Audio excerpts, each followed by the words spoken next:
he's the best player in the series. Like, he's the most important player in the series. If he does that every game, Warriors don't stand a chance. There's no one that can guard him. Question is AD going to be able to do this consistently over the course of the series? And I think history has shown he's taken a couple of games off here and there. So what do you think about this series? How do you think it's going to shake out? Can Steve Kerr make certain adjustments to kind of combat AD, or is AD just going to get his? I think AD is going to get his.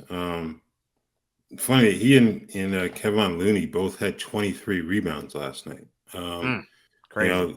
So yeah, that's one thing. I think those two are going to fight to a standstill in terms of the rebounding, but the scoring is where AD shines through, obviously. Look, AD is going to get his. You just kind of hope that LeBron doesn't turn back the clock for like age 33 LeBron. As great as he still is, he's not going to be able to go to that well as often as he used to. I think we have to be honest about that.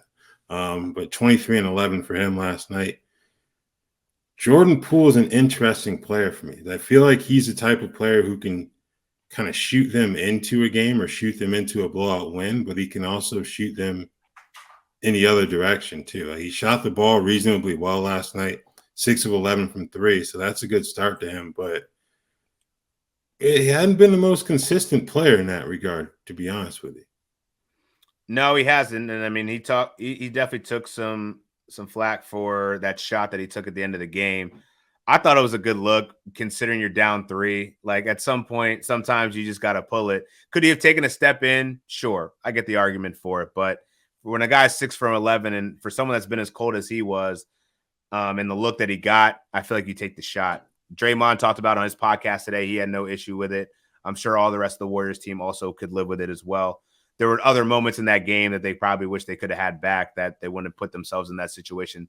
A lot of reckless turnovers. But also, I think that there is an opportunity for the Warriors to figure something out. LeBron looks hurt or something. Mm-hmm. I don't know what it is, but he hasn't been anywhere near as aggressive as he was normally in the playoffs.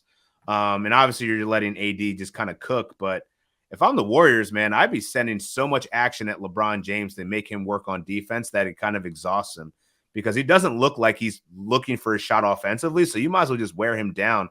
And I don't know if that means Andrew Wiggins. Maybe it's just Draymond just throwing him in the pick and rolls and getting him in on an island so that he has to guard, against the quicker guards and Poole and Curry. But that's the adjustment I'm making. I'm sending bodies to LeBron to wear him out. And, if D'Lo makes a couple shots, sure. But, like, we know who D'Lo is. Like, he's a clutch player, but he also tends to disappear. The role players played very well for the Lakers. I don't know that we've seen that consistently, that they can do that on top of AD showing up too. It's either the role players show up and then AD doesn't, or vice versa. So I think it's going to be a long series. Lakers stole game 1. I think if they can keep to that formula that they did in game 1, man, there's definitely a chance that the Lakers can pull this out. I think this is going to be the closest series. They're all between the Miami Heat, the Knicks, Sixers, and Celtics, and then this one. I mean, we're just going to have great basketball, man. So if it goes either way, I don't really care. Like, I just want to see a great match, and I'm all for parity too. So if we see another person dethrone the champions, all for it, even though I live in the Bay. Wouldn't mind going to see another championship and all that, but, also wouldn't mind seeing somebody else shake it up a little bit.